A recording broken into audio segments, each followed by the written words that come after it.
em boas condições paradas para nós. E não nesse sábado agora, já no outro a gente vai ter o bazar. Trabalho das marmitas, a gente sempre pede voluntário para fazer o alimento. Domingo das 10 até as 15 horas no máximo, tem umas 2. E também tem a equipe que sai para entregar. E vocês conversam com a Malu e com o Cláudio que eles vão determinar. Só deixar o nome na recepção. Constelação familiar também, quem quiser participar, só clicar lá no QR Code na recepção. E, peraí, dados avisos, vamos à leitura de hoje.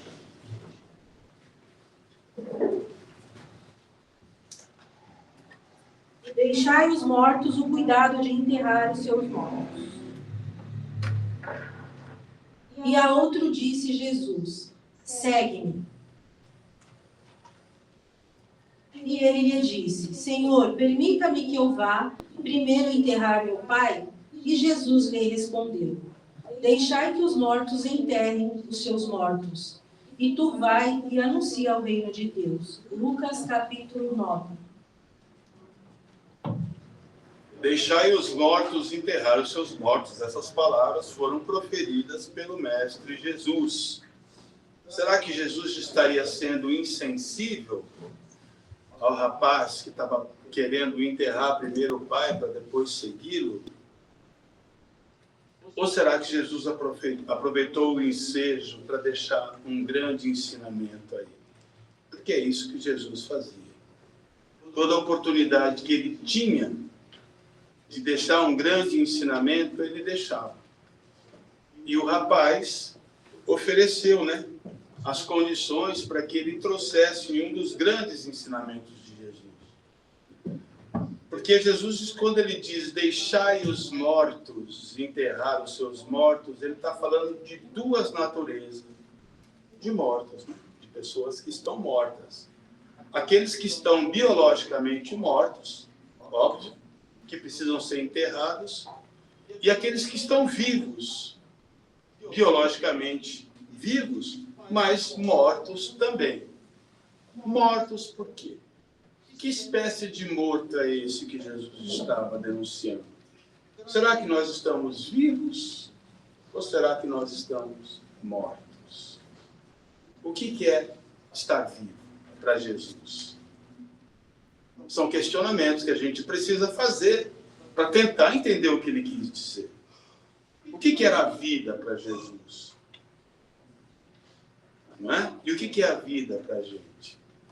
Será que a vida para a gente, ela se resume a essa identificação que a gente criou com o corpo, com a preocupação de que amanhã ou depois esse corpo não vai estar aqui, eu vou morrer, eu tenho que fazer alguma coisa nesse meio tempo, porque vai acabar tudo, e, enfim, eu tenho que aproveitar, a vida é curta, não é assim que a gente pensa, né?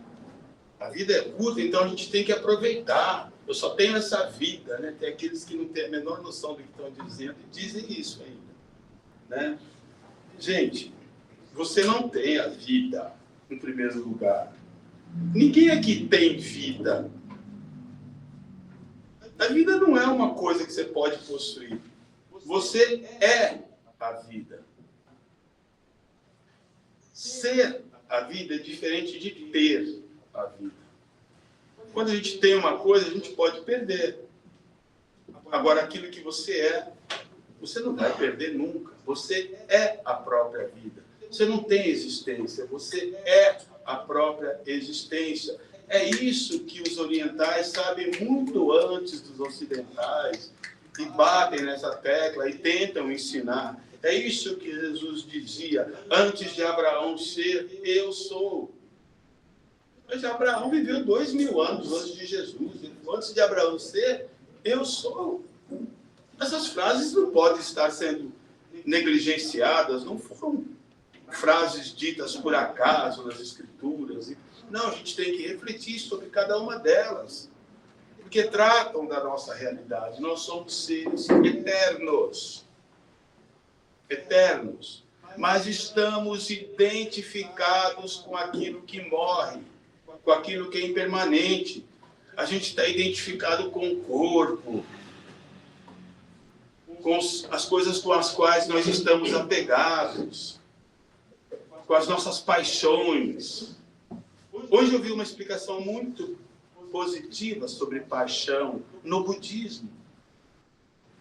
Uma das filhas de Mara, o demônio, que ele enviou para tentar Buda, para que Buda não alcançasse a iluminação, foram 3 filhas. Uma chamada Tanya, que é a representação do desejo. Outra chamada Arati, que é a representação da aversão, do ódio. E outra chamada Raga, que é a representação do apego e da paixão. O que é a paixão? A explicação mais perfeita de paixão eu encontrei no budismo. Paixão é você querer algo fora de você. Pense. Tudo aquilo que você quer que está fora de você é paixão. Aquilo que a gente tem que querer aquilo que existe dentro da gente. Nós deveríamos ser obstinados por isso. Porque dentro da gente, a gente já tem tudo aquilo que precisa para ser realizado. Não precisa de mais nada. Eu não preciso de ser mais nada além daquilo que eu sou, daquilo que eu tenho, daquilo que existe em mim. Só que eu estou totalmente inconsciente disso, porque estou vivendo uma vida apaixonada, de desejos, de sonhos, querendo coisas inalcançáveis, coisas pelas quais eu preciso daquilo para me sentir realizado, para ser feliz. Só que isso não é uma conta que não vai fechar nunca. Porque o que você precisa para ser realizado e feliz está dentro de você, não está fora. Não são as pessoas, as circunstâncias, as coisas, o mundo, as conquistas. Não é isso que vai te deixar feliz. Isso vai apenas te saciar o teu desejo, que vai surgir um outro, porque você vai estar alimentando. Você vai estar colocando água num balde que está furado. Essa água vai esvaziar, você vai tentar encher esse balde eternamente. Como na mitologia grega lá, o castigo que foi dado às Danáides. As Danáides eram filhas de um rei que mataram os seus maridos, foram parar diante de Minos, no Tártaro, e ele condenou todas elas a encherem um tonel. Só que esse tonel era furado. Elas iam no rio, enchiam o balde, voltavam lá e colocavam no tonel. Enquanto não encher, vocês não podem sair daqui. Só que o tonel era furado. Daí que vem a palavra danação, vem das Danáides. A danação é isso. Nós vivemos uma vida de danação, tentando encher coisas que a gente não vai conseguir encher nunca. A gente não vai conseguir se preencher com nada do que está do lado de fora.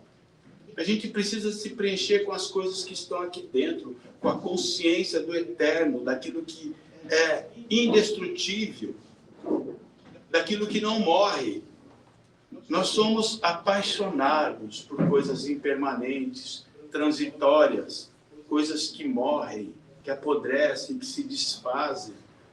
Então, esse nosso apego é a causa da nossa ruína, do nosso sofrimento. Por isso que Buda falava que da quarta nova verdade é que a causa do sofrimento é o apego.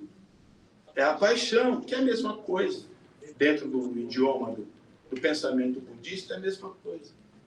Então nós temos esse apego, essa dependência do externo. Por que você tem essa dependência do externo? Porque você não conhece, você não está olhando para o que existe dentro de você. O que existe dentro de você pode torná-lo pleno. E quando você está pleno, você não precisa de nenhuma substância para te preencher, de nada para te... Você já está pleno. A gente busca coisas para o nosso preenchimento porque a gente está vazio. A gente vive uma sensação de vazio. A gente vive numa desconexão profunda do que existe na nossa essência.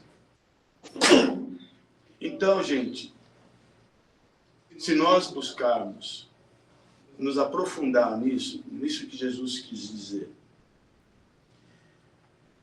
Deixai os mortos enterrarem os seus mortos. Ele está falando de todos nós, que vivemos com essas preocupações externas, com preocupações mundanas, envolvidos com os problemas do mundo, envolvidos com questões pequenas e transitórias e totalmente inconscientes da questão espiritual.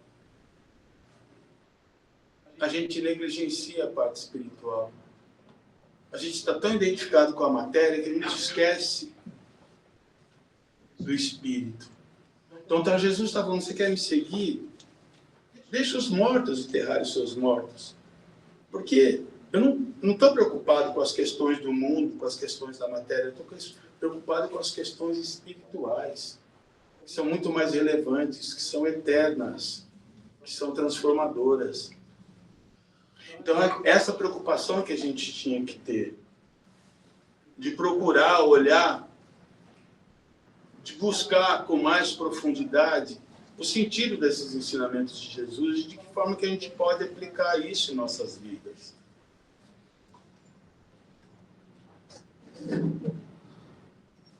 Jesus, ele não trouxe nenhuma novidade, é verdade. Tudo que Jesus disse foi uma espécie de compilação de ensinamentos que existiam no Oriente, no Egito, no Antigo, em todas essas tradições filosóficas. Mas ele não ensinou isso apenas, ele exemplificou.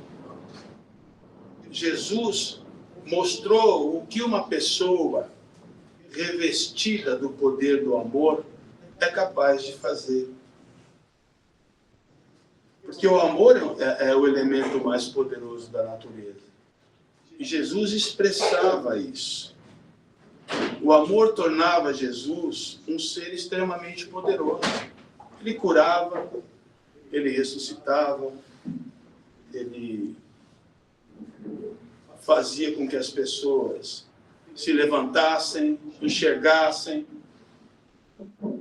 orientava. Ele tornou-se, portanto, um modelo de ser humano perfeito. Por isso que ele diz, eu sou o caminho, eu sou a verdade. Gente, para uma pessoa dizer eu sou a verdade, não é qualquer um. O que é a verdade? Será que nós sabemos o que é a verdade? A verdade é aquilo que a gente acredita. Eu acredito, se colocou crença no meio, já não é verdade. Verdade não é o que você acredita, ou que a grande maioria acredita. Não é um padrão de pensamento estabelecido na sociedade, que todo mundo abraça. Não é um modelo, não é um paradigma. Verdade é verdade. A verdade é. A verdade, ela não pode ser contestada. Como é que você vai contestar a verdade? Crença você pode contestar. Né? Cada um pode acreditar numa determinada coisa e defender essa tese. Ah, eu acho isso, você acha aquilo. Minha tese é essa, a sua é aquela. Não é assim que a gente está vivendo hoje, um período de conflito, de divisão no mundo, de luta, né? Parece que o joio, a separação do joio e do trigo é isso. São dois pensamentos. Agora, quem é joio e quem é trigo, não me perguntem. Eu só sei o seguinte, que quem vai herdar a terra são os mansos. Então, se o teu pensamento é carregado de ódio, de revolta, esquece. Você não vai ficar aqui, não. Cuidado com o sentimento do ódio. Ele é a negação do amor.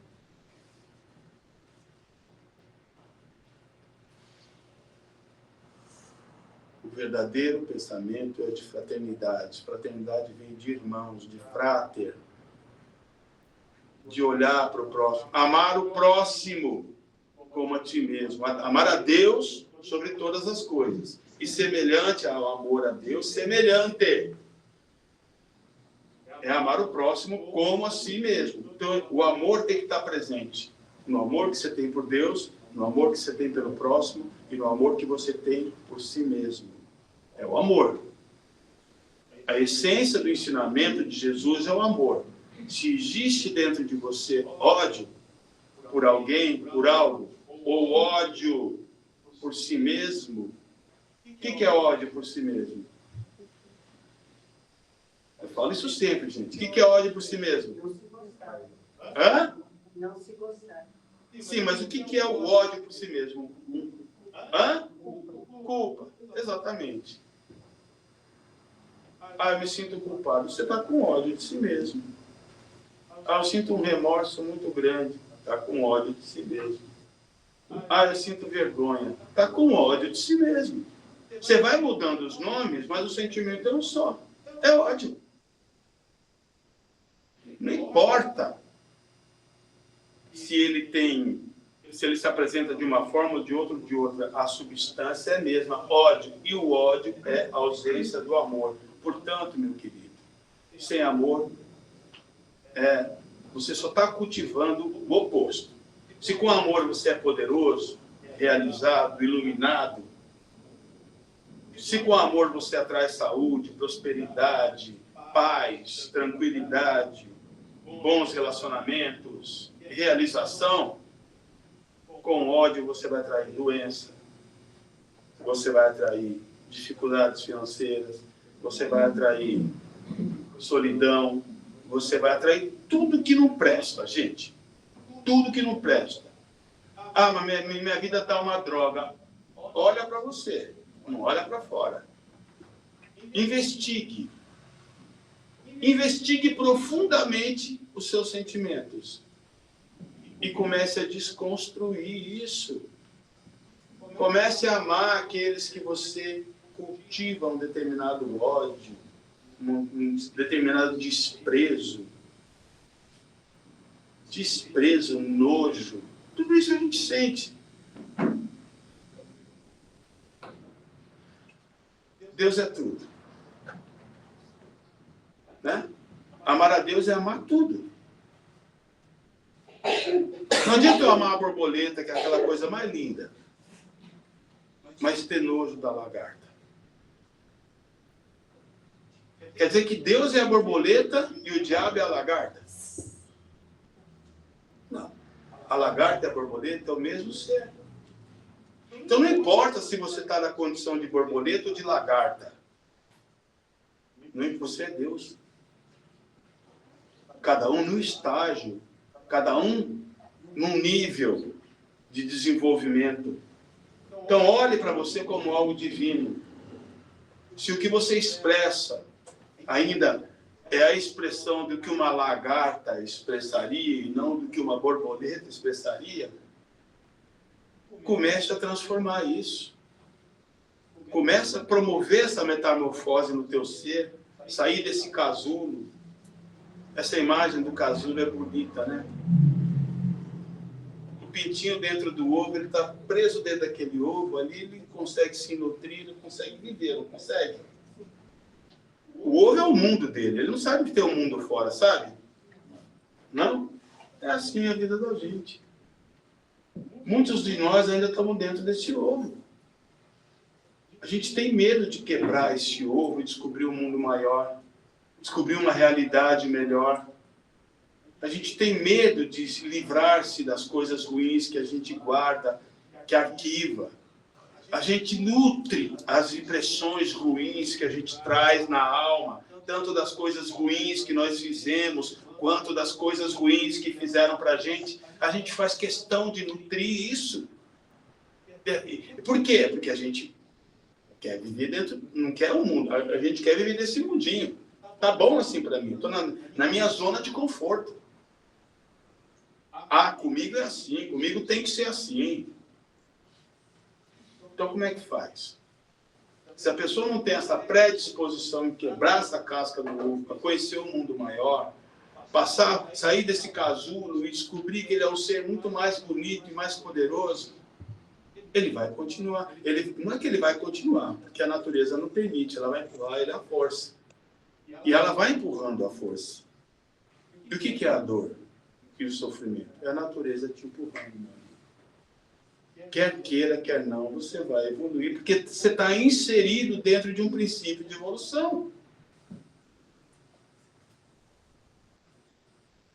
Você não pode deter a evolução.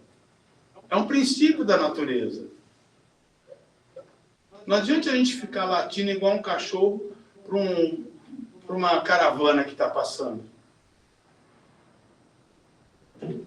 É o Cazuza que falava isso, né? Correndo atrás dos carros, feito um cachorro otário. É mais ou menos assim, né? O carro vai passar, não está nem aí para você. Para o que você pensa, para o que você acha, para os seus desejos, para a tua visão pequena de mundo. Então, uma hora você vai parar de latir e vai se colocar em movimento também. Então a gente tem que tomar muito cuidado com essa coisa de ser... Não estou levando para o lado da política, viu, gente? Respeito o pensamento de todo mundo aqui. Mas essa conservador nesses termos. Porque o conservador é aquele que quer conservar. Nesses termos, ó, esquece política. Conservar significa manter. Eu quero me manter agarrado a essas crenças, apegado a esses valores, apegado a esses conceitos, apegado a essa visão. Ok, você pode ficar durante um certo tempo. Uma hora você vai ser constrangido a mudar isso. Porque você precisa crescer. Você precisa enxergar as coisas de uma outra forma. Você tem que começar a ampliar a sua visão de mundo. Você tem que sair desse pensamento cartesiano para um pensamento holístico, um pensamento mais amplo, integrativo. Você tem que enxergar o outro como irmão, não como um problema. As ações holísticas são diferentes das ações cartesianas. O pensamento holístico, por exemplo, ela trata todos com igualdade, com fraternidade, com importância. Então, quando a gente vê um jovem dentro de uma comunidade cometendo crimes, o pensamento cartesiano que faz? É o A e o B, né? O A é o bem, o B é o mal. Ele é o B, ele é o mal. O A vai lá, pega o B, tira ele de circulação e põe na cadeia. Resolveu o problema? Não. Não, porque o sistema vai colocar outro no lugar. Talvez coloque até 2. Aí vai lá o A de novo, tira ele e guarda na prisão. Esse é o pensamento cartesiano. É enxugar gelo. O que é o pensamento holístico? Pensamento holístico é entender que o problema não é o garoto, é o sistema que produziu ele. É a falta de educação que existe naquela comunidade, a falta de oportunidade, falta de moradia, falta de instrução, falta de um serviço social, falta de escola, falta de esporte, falta de oportunidades. Então é isso. Você quer resolver um problema ou você quer enxugar gelo?